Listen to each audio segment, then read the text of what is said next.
오늘은 에베소서 1장입니다. 오늘부터는 계속해서 에베소서 1장 말씀을 가지고 볼 텐데요. 저희 주제 말씀입니다. 올해 주제 말씀이 결국은 이제 사도 바울의 기도인데요. 그 부분 계속 이어지는 시간 동안 같이 살펴보도록 하겠습니다. 1장 17절부터 19절입니다. 1장 17절부터 19절입니다. 이게 사도 바울이 이제 에베소 성도들을 위해서 하나님께 올려드린 기도였거든요. 그래서 저희가 함께 기도하는 마음으로 같이 봉독하도록 하겠습니다. 같이 함께 읽겠습니다. 17절부터 19절입니다. 우리 주 예수 그리스도의 하나님, 영광의 하나님께서 지혜와 계시의 영을 너희에게 주사 하나님을 알게 하시고 너희 마음의 눈을 밝히사 그의 부르심의 소망이 무엇이며 성도 안에서 그 기업의 영광의 풍성함이 무엇이며 그의 힘의 위력으로 역사하심을 따라 믿는 우리에게 베푸신 능력의 지극히 크심이 어떠한 것을 너희로 알게 하시기를 구하노라. 아멘. 네, 오늘은 첫 번째 17절 같이 보겠습니다. 우리 주 예수 그리스도의 하나님, 영광의 아버지께서 지혜와 계시의 영을 너희에게 주사 하나님을 알게 하시고, 이게 이제 기도의 내용이니까 결국은 그렇게 하시기를 내가 너희를 위하여서 하나님께 기도한다라는 말씀인 것이죠. 네. 그래서 오늘은 하나님을 알게 하시고라는 제목으로 같이 말씀 나누겠습니다.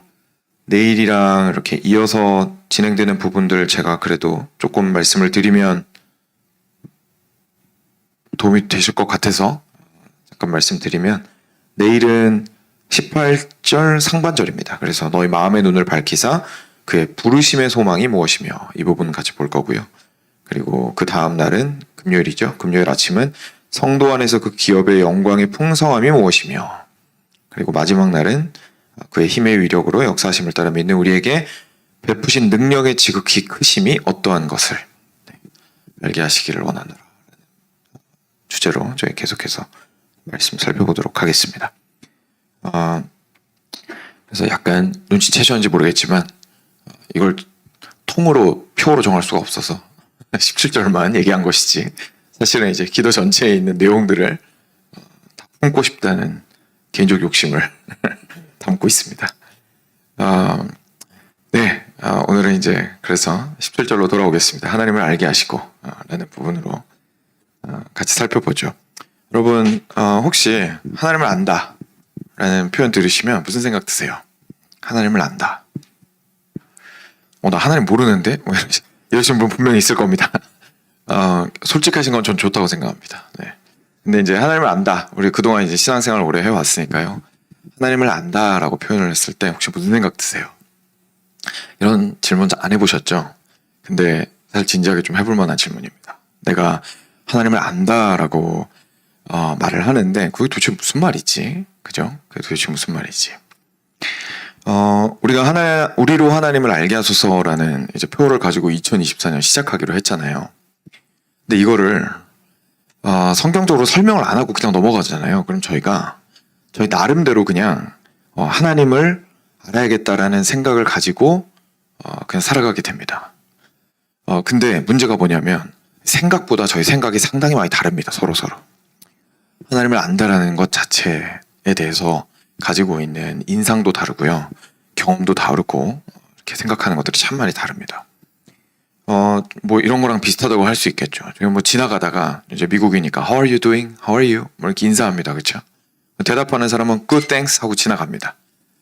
근데 거기 굿이 사람마다 의미가 다 달라요. 그죠? 네, 어떤 사람은 내가 진짜 지금 죽을 것 같은데 근데 몸은 건강해. So I'm good. 그러니까 괜찮아. 그렇게 인사하고 지나갑니다. 어떤 사람은 몸은 너무너무 아픈데 그래도 주변 대부분의 사람들에 비해서 경제적으로는 좀 괜찮아요. 그래서 아직은 적어도 그런 걱정 안 해도 될 것 같아요. So I'm good.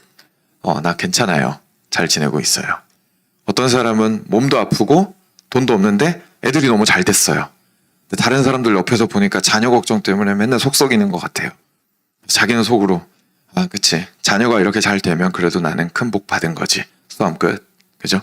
저 잘 지내고 있습니다. 그러니까 이게 똑같이 굿이라고 말을 해도 사실 그 뒤에 이렇게 풀어내지 않으면, 도대체 왜 좋은 건지, 나는 내 인생을 왜 괜찮다고 말하는 건지 풀어내지 않으면 듣는 사람 입장에서는 그냥 뭐 잘 지내시나 보다 생각하고 넘어갈 수밖에 없습니다. 근데 그게 듣는 사람 입장에서도 이제 자기가 생각하는 구수로 들을 수가 있는 거잖아요. 그렇죠? 사람마다 생각이 다르니까. 그런 것처럼 사실 하나님을 아는 지식도 마찬가지입니다. 하나님을 아는 것에 대해서도 우리가 좀 다양한 생각들을 가질 수가 있거든요. 신학자들이 보통 하는 일은, 이제 학자들이 원래 하는 일이죠. 꼭 신학자가 아니라 학자들이 하는 일은 이제 세상에서 정돈이 안 돼 있는 것들을 정리하는 역할을 많이 합니다. 그래서 개념 정리를 막 하죠. 그래서 뭐 어저께도 곤충학자 잠깐 얘기했었는데, 곤충이 이렇게 막 많이 있으면 저희가 봤을 때는 다 죽일 놈들이지만 그냥 곤충은 다 때려 죽일 것들이죠. 근데 곤충학자들이 하는 일은 이제 분류를 막 하는 겁니다. 그죠? 분류를 막 해서 이제 뭐 어떤 애들은 딱정벌레과고, 어떤 애들은 뭐 파리에 속하고, 어떤 애들은 뭐 하루살이랑 비슷한 애들끼리 모아놓고, 그죠? 그것도 이제 학자들이 하는 일입니다.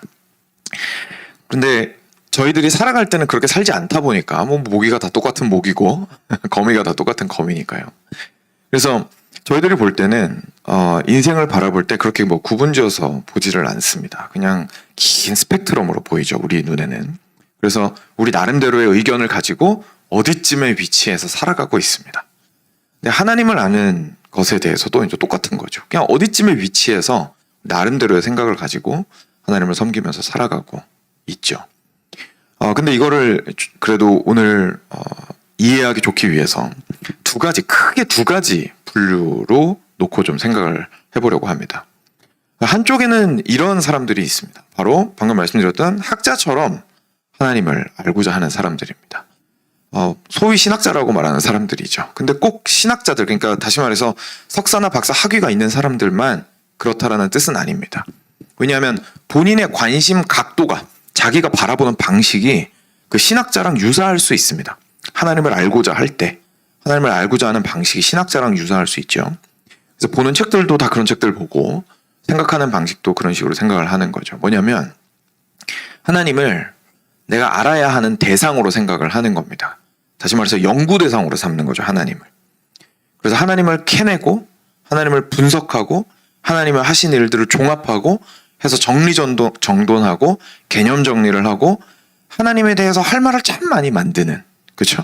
하나님에 대해서 참 할 말을 많이 만드는 사람들이 있습니다. 제가 좋고 나쁘고를 떠나서 그냥 어프로치 자체만 그냥 말씀을 드리는 겁니다. 그래서 그런 방식으로 하나님을 보게 되죠. 이분들은 이제 물어보게 되면 참 대부분이 성경도 많이 읽고 책도 많이 읽고, 그걸 가지고 이제 하나님에 대해서 좀 객관적인 사실들을 이야기를 많이 하려고 노력하는 분들이고, 일반적인 진리들을 많이 이야기하려고 하는 분들이겠죠.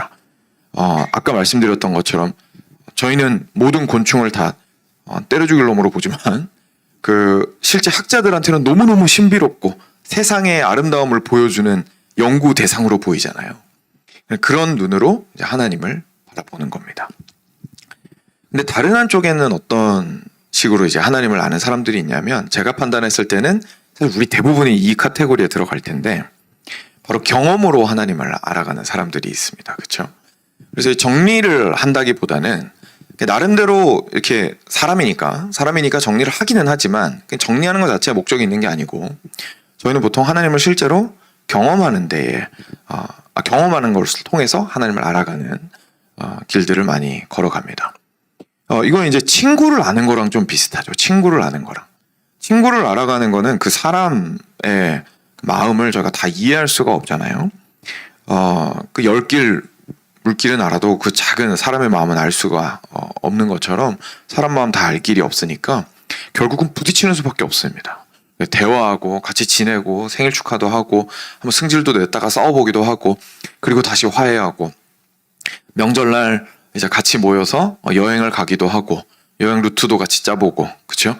가족들 같이 키워도 보고, 베이비시팅도 서로 왔다 갔다 하면서 데이트나잇도 보내보고 하는 일들을 이제 친구랑 그 인생을 같이 함께 살아가면서 경험을 하게 됩니다. 그러니까 내가 어려울 때 이 친구가 어떻게 반응하는지를 봐요. 그죠? 그러니까 뭐 그걸 꼭 본다기보다 계산적으로 그걸 통해서 우리가 알게 되는 거죠. 내가 어려운 상황 때 저 친구가 나를 너무 위해줬어요. 그럼 진짜 저 친구가 정말 나라는 사람을 사랑하는구나 알게 됩니다. 저 친구가 힘들 때 나도 갔어요. 그럼 이제 나는 내 나름대로 내 마음도 알게 됩니다. 그죠? 아, 나한테 저 친구가 참 소중한 친구구나. 그리고 나한테 이렇게 너무 큰 마음을 주었으니까 나도 당연히 이런 마음으로 그 친구를 대해야겠다.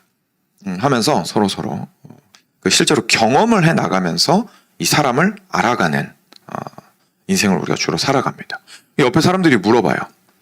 너 이 사람에 대해서 뭘 알고 있니? 어쩌면 정돈된 지식은 없을 수 있습니다. 그죠? 이 사람의 MBTI가 뭐고 성격이 뭐고 혈액형이 뭔지 모를 수 있어요.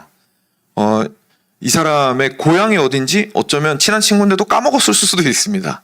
그러니까 이 사람에 관련된 정보들은 내가 확실히 다 알지 못할 수는 있지만 사람들한테 이야기합니다. 나 아무개 진짜 친하고 너무 사랑하고 평생 친구야. 나 너무 잘 알아. 라고 이야기를 하게 되죠. 근데 이제 문제가 사실 그 다음부터 진행이 됩니다. 왜냐하면 일단 여러분 방금 제가 설명드린 이 두 가지 부류의 사람을 들으셨을 때 뭐가 좀 와닿으십니까? 일단 저희가 후자 쪽 사람들이에요. 그렇죠? 저희가 일단 후자 쪽 사람들이기 때문도 한데 일단 저희가 판단했을 때도 왠지 전자보다는 후자가 더 매력적입니다. 그죠?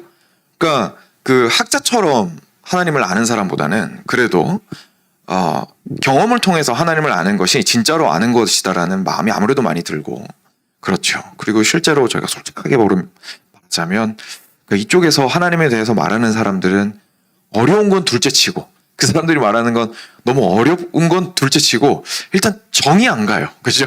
일단 정이 안 갑니다. 말하는 게. 굳이 막 그렇게 개념화 시키고 굳이 그걸 설명을 하려고 하고 굳이 그걸 쪼개고 하는 걸 보면 정이 안 가요. 그리고 안타깝지만 그 사람들 자체도 사실 매력적인 경우가 많이 없습니다. 열심히 연구하고 이런 분들이 저도 인정하는 바지만 그렇게 인간적인 매력이 많지는 않습니다. 그러다 보니까 사람 냄새가 안 난다고 보통 얘기하죠. 그래서 우리가 사람 냄새가 나는 삶은 결국은 이제 하나님을 경험적으로 알아가는 삶을 좀 사람 냄새 나는 그래도 그게 좀 매력 있는 내가 추구해야 하는 하나님을 아는 방식으로 우리가 생각을 하게 되는 것 같습니다. 그래서 이게 이제 저희가 보통 생각을 하게 되는 하나님을 아는 방법이어서 하나님을 더 많이 경험하고자 하게 되죠. 이제 이런 식으로 생각을 하니까 하나님을 더 알기 위해서라면 하나님을 더 경험하고 싶습니다라고 우리가 말을 하게 되는 겁니다. 앞으로 이 두 부류를 지금 오늘 이제 설교 가운데서 계속 얘기를 할 거라서 저희가 한번 그냥 저희 나름대로 뭐 어디 제가 책 보고 따온 건 아니고요. 저희 나름대로 한번 이름을 한번 지어보죠.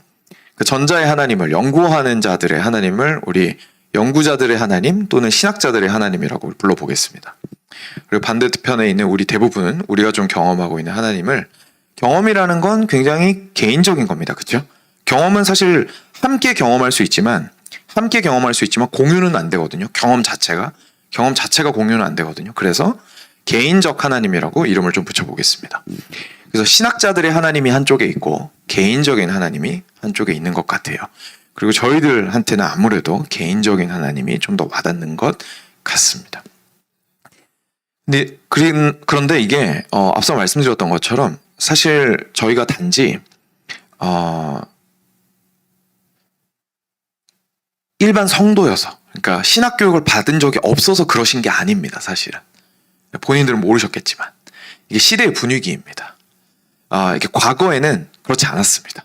예를 들어서 17세기나 18세기 초반만 해도 신학자들의 하나님이 영향력이 더 컸습니다. 그래서 강단에서 목사님이 말해주는 아니면 신학자가 말해주는 진리로서의 하나님이 성도들의 대부분의 삶에 굉장한 영향을 많이 미쳤습니다. 근데 어느 순간 그게 문화적으로 시프트가 일어났어요. 변화가 되면서 교회 자체도 그러니까 사회 문화도 많이 변했죠. 개인적으로. 공동체적이기보다는 개인적이 됐으니까요. 그래서 우리 기독교 신앙도 결국 그런 방식으로 변하게 되었습니다. 그래가지고 저희한테는 너무 모두가 그렇기 때문에 모두가 개인의 하나님을 믿고 있기 때문에 그리스도인이 항상 그래왔을 것 같은데 사실 그렇진 않았습니다. 그러니까 여기에서 드러나는 어떤 시대적인 정신이 있습니다. 우리 모두가 익숙한 바이죠. 그리고 반대로 신학자들의 하나님을 이야기하는 사람들이 그래서 좀 익숙하지가 않은 것이 있죠. 근데 좋습니다. 그렇죠? 근데 이렇게 해가지고 저희가 별로 문제가 없으면 저희가 신앙생활을 하는데 별로 문제가 없으면 괜찮아요. 근데 제가 신학자들의 하나님을 추구하는 사람들은 일단 개인적 하나님을 추구하는 사람으로서 방금 말씀드렸던 그런 문제들에 대해서는 조금 느끼고 있습니다. 너무 객관적으로만 하나님을 이야기하려고 하는 것 같고, 굳이 막 정리하려고 하는 것 같고, 너무 메말라 보이고, 사람들이 매력도 없고, 뭔가 너무 하나님을 공부의 대상으로만 생각을 하는 것 같다는 생각을 가질 수가 있습니다. 근데 그러면 하나님을 직접적으로 경험한 개인적 하나님을 바라보는 사람들한테는 문제가 없을까요? 그렇지 않습니다. 왜냐하면 저희 모두가 경험하는 것인데 개인적이다 보니까 아까 말씀드렸던 것처럼 공유가 안 된다는 문제가 있습니다. 그러니까 내가 만난 하나님이 나한테 너무 중요해지는 겁니다. 우리 이런 일 참 익숙합니다. 너무너무 메마른 상황 가운데에서 우리가 살아가다가 주님을 깊이 있게 만났습니다. 특별한 상황을 통해서. 내가 아팠을 때, 부모님이 아팠을 때, 자녀가 아팠을 때 주님 깊이 매달립니다. 그러다가 주님을 정말로 놀랍게 경험을 하게 됩니다. 내가 기도했던 그분이 치유가 되었을 수도 있고, 나의 병이 나았을 수도 있고, 어려운 상황들이 해결이 되었을 수도 있습니다. 정말 주님은 살아계십니다. 나의 기도를 들으신 주님을 찬양합니다. 라고 하면서 주님을 이제 경험을 깊이 있게 했습니다. 근데 옆에 이렇게 지나가다가 살아가고 있는데 이 삶이 너무 이제 메마르게 느껴지는 거예요. 이유가 뭐냐면 나는 우리 하나님을 너무 깊이 경험했는데 주변에 그렇게까지 경험한 사람을 만나기가 너무 어려운 거예요. 그래서 항상 이런 것들을 공유하고 싶다는 마음의 열정이 가득한 상태로 우리가 살아갑니다. 근데 그러다가 옆에 친구를 오랜만에 만났어요. 그랬는데 대화를 하다가 너도 교회 다녀? 나도 교회 다녀. 이렇게 대화가 진행이 되기 시작했습니다. 그런데 은근슬쩍 이제 물어보는 거죠. 나 사실 이런 일이 있었는데 하나님께서 나 고쳐주셨어.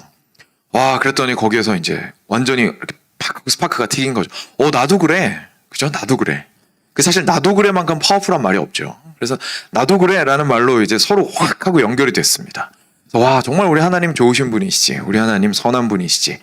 우리 하나님이 정말 우리의 인생을 깊이 있게 염려하시고 사랑하시고 자비와 긍휼이 풍성하신 분이시지 라고 하면서 너무너무 흥분해서 둘이서 갑자기 단짝 친구가 됐습니다. 그래서 같이 만나요, 계속.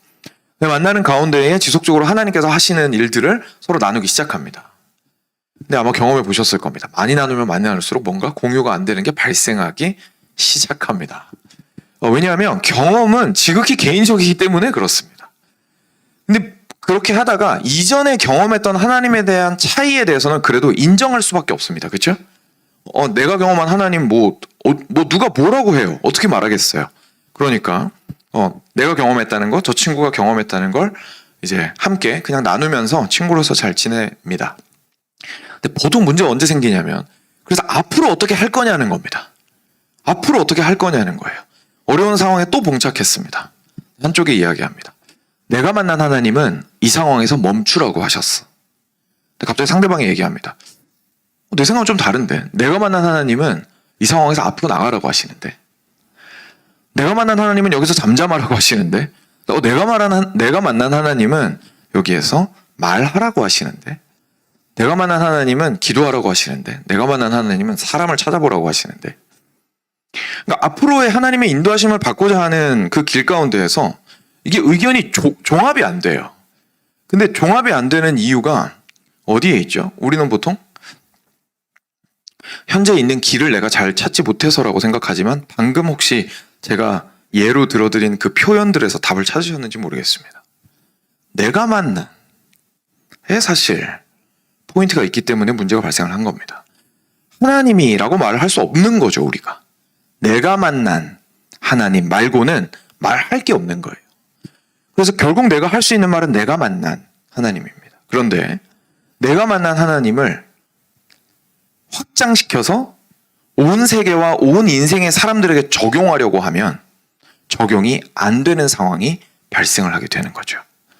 그러다가 충돌이 발생을 하게 됩니다. 그러면 결국은 우리가 취하게 되는 행동은 그 친구 관계는 또 소중하니까요. 그리고 실제로 이 친구랑만 그런 게 아니고 신앙생활 오래 하면서 사람들 많이 만나면 만날수록 나랑 잘 통하는 사람도 있지만 분명히 나랑 다른 색깔의 사람들이 있기 때문에 신앙의 색깔이 다르다라는 말로 우리가 서로를 편안하게 구분짓기 시작합니다. 근데 그 자체가 막 크게 나쁘다는 뜻은 아닙니다. 우리는 물론 다양한 사람들이기 때문에 함께 살아가기 위해서는 서로의 색깔을 인정해야 되는 것이 분명히 필요합니다. 근데 문제가 어디 있냐면 이게 하나님이라는 데 있는 거예요, 문제가. 그죠? 그러니까 우리가 한 하나님을 사랑하고 믿고 신앙하면서 살아가고 있는데, 그리고 2024년 표어를 하나님을 아는 것을 하나님께 구하려고 하고 있는데, 저희가 생각하는 하나님이 너무 달라서 종합이 안 된다라는 문제점이 있는 거고, 이건 절대로 작은 문제가 아닌 겁니다. 그냥 나는 스트로베리 맛 좋아하고 너는 커피 맛 좋아하고 너는 벨기움 초콜릿 맛 좋아한다고 문제가 해결될 문제가 아니라는 거예요. 아이스크림 가게 가서 따로 시키면 해결될 문제가 아닌 거죠. 근데 우리가 사실 예배에 드리러 나와서 그 아이스크림 가게에 와서 따로 메뉴 고르는 것처럼 하나님을 예배할 수 있다는 얘기입니다. 왜냐하면 하나님은 내가 골라 먹는 분이 아니고 하나님은 실존하시는 분이십니다. 하나님은 살아계신 분이십니다. 그런데 그 살아있는 존재를 내가 마음대로 특정 부분만 택하는 거예요. 그죠?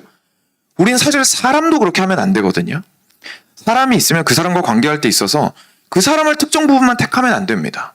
근데 우리가 우리보다 더 크시고 우리를 창조하시고 구원하신 하나님을 특정 부분만 내 경험에 국한지어서 택하고 있으면 사실 과연 이게 같은 하나님을 예배하고 있는가를 떠나서 과연 나는 온전한 하나님을 예배하고 있는가에 대한 문제에 우리가 봉착을 하게 되는 거죠.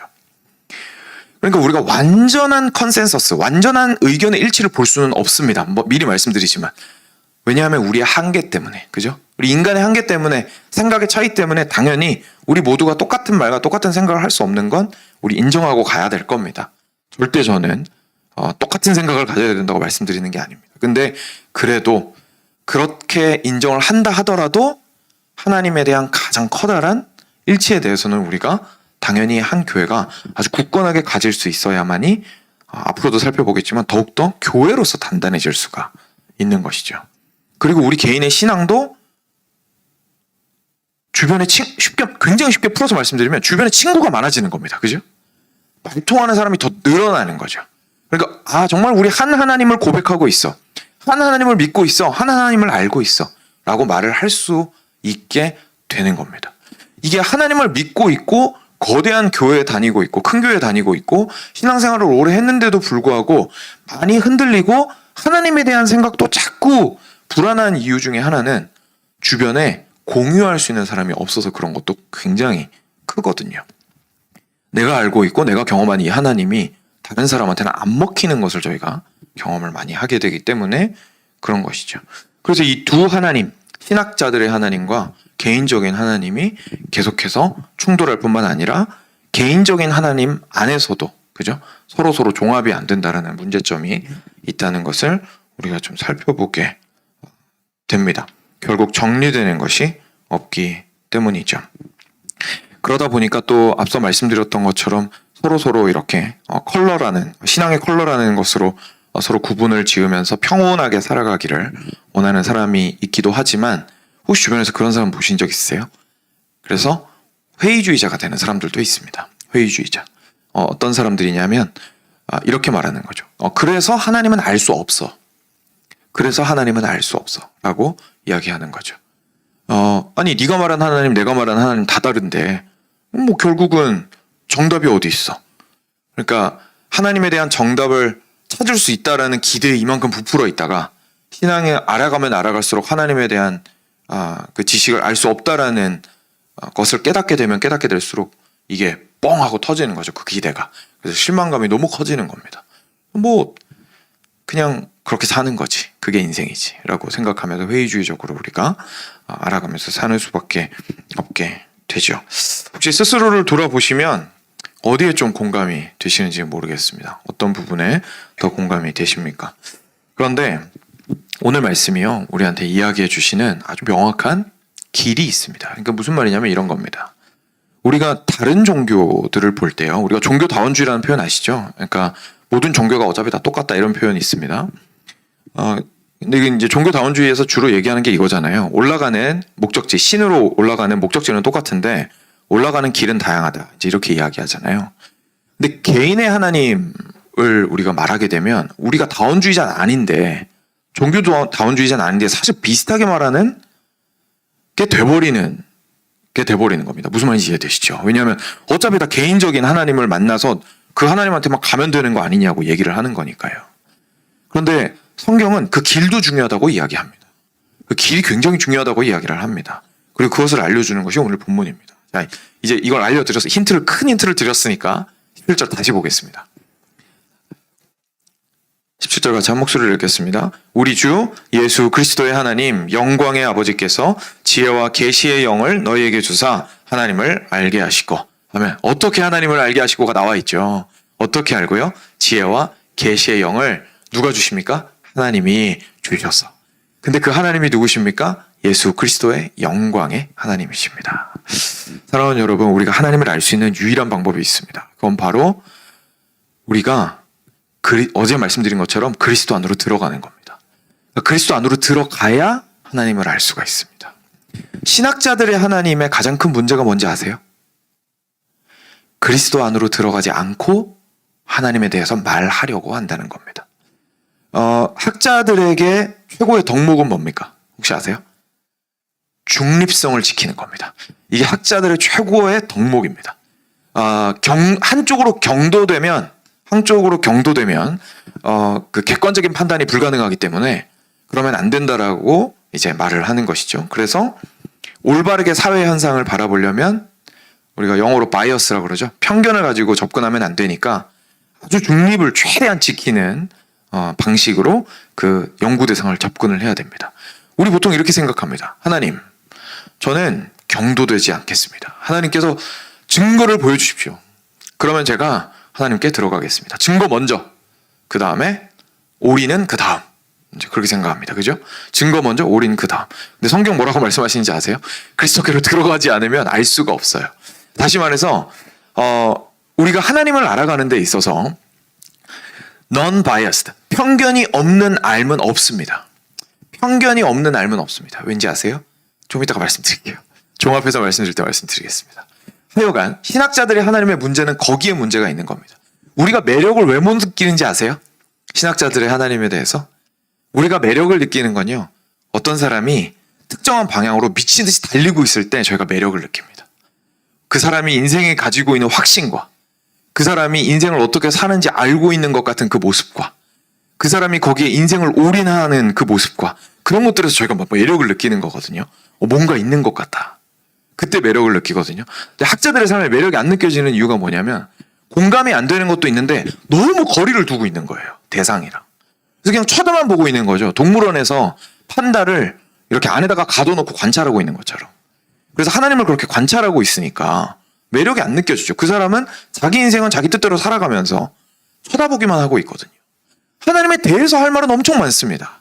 왜냐하면 자기가 이제까지 공부한 하나님의 내용은 굉장히 크니까요. 할 말은 무진장 많은데 여전히 하나님은 유리창 바깥에 있는 겁니다. 그러면서 이렇게 관찰하면서 관찰일기 쓰고 있는 거죠. 그럼 반대편에 개인의 하나님의 문제점은 무엇일까요? 하나님 안으로 들어왔는데 그게 그리스도가 아닐 수 있다라는 데 있는 겁니다. 그러니까 나는 하나님을 안다고 생각을 하는데 그게 그리스도라는 유일한 길이 아닐 수 있다라는 얘기입니다. 근데 이거 굉장히 심각한 문제죠. 그렇죠? 굉장히 심각한 문제죠. 우리가 그리스도에 대해서 생각을 할 때요, 맨 처음에 예수님 믿을 때만 그리스도가 필요하고 그 다음에는 이제 직접적으로 나한테 부딪혀오는 인생 가운데서 경험되는 하나님만 바라는 경향이 좀 있습니다. 그런데 하나님께서 여기에서 말씀하실 때 우리 주 예수 그리스도의 하나님 영광의 아버지께서 지혜와 계시의 영을 너에게 주사라고 말씀하신 것은 이때의 예수 그리스도는, 여러분, 이 예수는 인간 예수의 이름입니다. 그렇죠? 이분이 지금도 살아계십니까? 살아계십니다. 이분은 영원하십니까? 영원하십니다. 인간의 몸을 입고 오시기 전에도 계셨습니까? 계셨습니다. 이것이 우리가 예수님에 대해서 증언하는 바입니다. 근데 여러분, 제가 질문을 드릴게요. 그 중에서 가장 잘 알 수 있는 부분은 어디입니까? 예수님이 누구신지 언제 가장 잘 알 수 있어요? 이 땅 가운데 육신을 입고 오시기 전에 예수님, 그리스도, 그리고 지금 승천하신 이후의 그리스도, 이 땅 가운데 사셨던 그리스도, 세 단계로 나눈다면 어디에 그리스도가 가장 명확하게 우리에게 드러났습니까? 이 땅 가운데 계셨던 예수 그리스도십니다. 사랑하는 여러분, 지금 당장 손에 잡히지도 않고 눈에 보이지도 않는 예수님을 나한테 경험이 되지 않는다고 우리가 불평할 것이 아니라 보여주시고 가장 밝히 드러난 역사적으로 이 땅 가운데 실제로 2000년 전에 오셨던 그 예수 그리스도를 통해서 그 예수 그리스도에게서 하나님이 드러났다라고 말씀하시는 겁니다. 예수님을 뜬구름 잡는 하늘에 계신 분으로 생각하시면 안 돼요. 예수님은 실제로 이 땅 가운데 오셨고 그 삶을 살아가셨고 그 모든 말씀을 하셨고 그것을 통해서 하나님을 드러내신 분이십니다. 그러니까 우리가 하나님을 진짜로 알고 싶다면 어디로 가야 하냐면 그 예수님한테로 가야 하는 거죠. 근데 그 예수님이 어디서 드러났냐면 성경을 통해서 드러났다는 겁니다. 그렇기 때문에 우리가 성경으로 들어갈 수밖에 없는 것이죠. 예수님께서 이 땅 가운데 오시기 이전에 얼마나 하나님께서 예수님이 오실 길을 깊이 준비하셨는지를 우리가 구약을 통해서 알게 됩니다. 그리고 나서 예수님이 오신 사건들의 모든 그 족적들을 통해서 우리는 하나님이 어떤 분이신지를 드디어 알게 됩니다. 그걸 어떻게 알 수 있어요? 구약을 통으로 외우고 있는 바리새인들이 하나님을 오해했었다라는 사실에서 우리가 알 수 있잖아요. 그렇게 많이 알았는데 예수님이 없으니까 하나님을 오해하는 거예요. 그렇게 많은 경험을 했잖아요, 이스라엘 사람들이. 근데 예수님이 없으니까 하나님을 오해하는 거예요. 예수님이 오시고 나서야 비로소 이 우리가 이제까지 경험해왔던 그 하나님이 어떤 하나님인지를 알게 되었던 겁니다. 하나님을 아는 것과 그리스도를 아는 것이 그래서 하나이고, 이 그리스도를 안다라는 건 신비롭게 갑자기 나한테 어느 날 환상으로 그리스도가 나타나셔서 나한테 직분계시를 주신다는 뜻이 아니라 과거에 이미 성경에서 기록하신 그 그리스도의 삶에 대해서 우리가 깊이 있게 알 뿐만 아니라 그것이 나의 것으로 받아들여지느냐 아니냐의 문제라는 것을 우리한테 이야기하시고 있는 거죠. 사랑하는 여러분, 우리가 만약에요, 조금 냉정하게 말씀드리면 우리 자신들을 돌이켜 보았을 때 구약에서 그리스도가 어떻게 준비되셨는지에 대해서, 복음서에서 예수 그리스도가 어떤 말씀을 하셨고 어떤 방식으로 하나님을 드러내셨는지에 대해서, 그리고 얼마나 우리를 사랑하셨고 어떻게 사랑하셨는지에 대해서 사도행전과 그 뒤에 서신서와 계시록을 통해서 하나님께서 이 그리스도를 통하여 교회를 향한 그 구원의 계획이 어떠하셨는지를 우리가 5분도 설명할 수 없는데, 실제로 성경에 무엇이라고 말하고 있는지 5분도 설명할 수 없는데 내가 만난 그리스도에 대해서만 3-4시간 말할 수 있다면 다시 한번 진지하게 생각을 해봐야 되는 겁니다. 과연 나는 그리스도 안에서 하나님을 알고 있는 것인가? 아니면 그냥 내가 부딪힌 하나님을 하나님이라고 생각하고 있는 것인가? 이것이 말씀의 우리 이런 표현 들어보셨죠? 우리의 경험은 말씀의 판단을 받아야 한다. 이런 말씀 들어보셨을 겁니다. 그 판단 기준이 어디 있느냐? 그리스도에게 있는 겁니다. 그리스도에게서 나타나는 하나님, 그 하나님에게 그 하나님과 내가 경험한 하나님이 일치하는지를 우리가 계속해서 판단을 해보아야 하는 것이죠. 그리스도에게서 나타난 하나님은 공의의 하나님이시고 사랑의 하나님이십니다. 그리고 그 둘을 절대로 분리하지 않으시는 분이십니다. 예를 들자면요. 근데 우리는 지나가다가 얘기합니다. 이 정도는 하나님 괜찮다고 하실 거야. 진짠가요? 하나님이 예전에 이런 일이 있었을 때 괜찮다고 하셨어. 자신하실 수도 있습니까? 괜찮다고 하시는 것에 대해서. 하나님에 대해서 우리가 하나님은 이러실 거야 라는 진술을 굉장히 쉽게 합니다.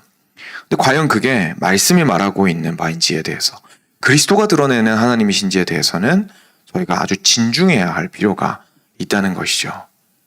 사랑하는 여러분, 말씀을 맺으면서 저희가 한 군데만 찾아보고 종합해서 보도록 하겠습니다. 요한복음 14장입니다.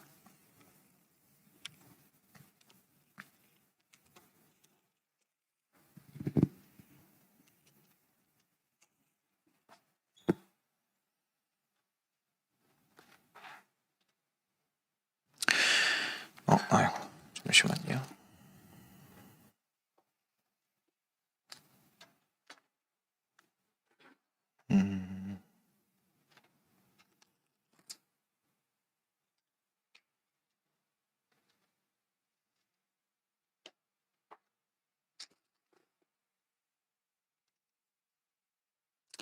네, 일단 21절 같이 보겠습니다. 잠시만요. 제가 찾을 수 있는지. 갑자기 눈에 안 들어오네요.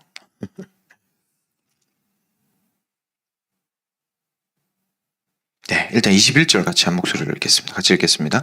나의 계명을 지키는 자라야 나를 사랑하는 자니 나를 사랑하는 자는 내 아버지께 상을 받을 것이요 나도 그를 사랑하여 그에게 나를 나타내리라. 아멘.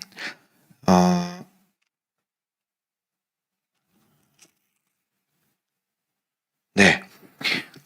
제가 지금 그 프린트아웃이 뒷부분이 안 돼가지고 말씀 찾은 부분이 정확하게 안 들어와서, 근데 제 눈에 지금 빨리 안 들어와서 지금 21절을 읽었는데요. 제가 이렇게 종합을 해서 말씀을 드리겠습니다.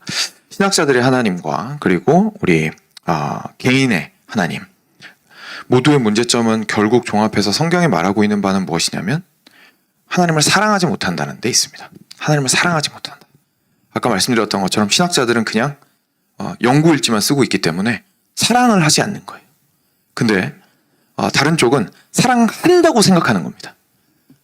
사랑한다고 생각하는데 하나님께서는 아니 그 길이 아닌데, 왜냐하면 하나님을 사랑하는 데는 길이 있거든요. 근데 그 길이 바로 그리스도입니다. 그러니까 그리스도를 통해서 하나님께 나아가는 것이 올바른 사랑인 것이고, 그리스도가 아닌 다른 길을 통해서 사랑하고 있다면 편지의 수신자를 우리가 잘못 쓴 게 되는 거죠. 그래서 우리는 편지를 보냈다고 생각을 하고 있는데 도달 안 하는 편지를 썼을 수도 있는 문제가 발생을 하게 되는 것입니다. 사랑하는 여러분, 이것이 우리가 올 한 해 그리고 사실 우리 평생 하나님을 안다라고 말할 때에 우리가 기억해야 할 것들입니다. 우리는 단지 신학자들의 하나님만 알고 싶지 않습니다. 그들이 말하는 내가 경험한 하나님보다 더 큰 하나님을 우리는 알아가야 합니다. 내가 느낀 하나님만 알아서는 안 됩니다. 근데 거기서 그쳐서도 안 되죠. 왜냐하면 우리는 하나님을 그리스도를 통하여 알아가고 사랑해야 하기 때문에 그렇습니다.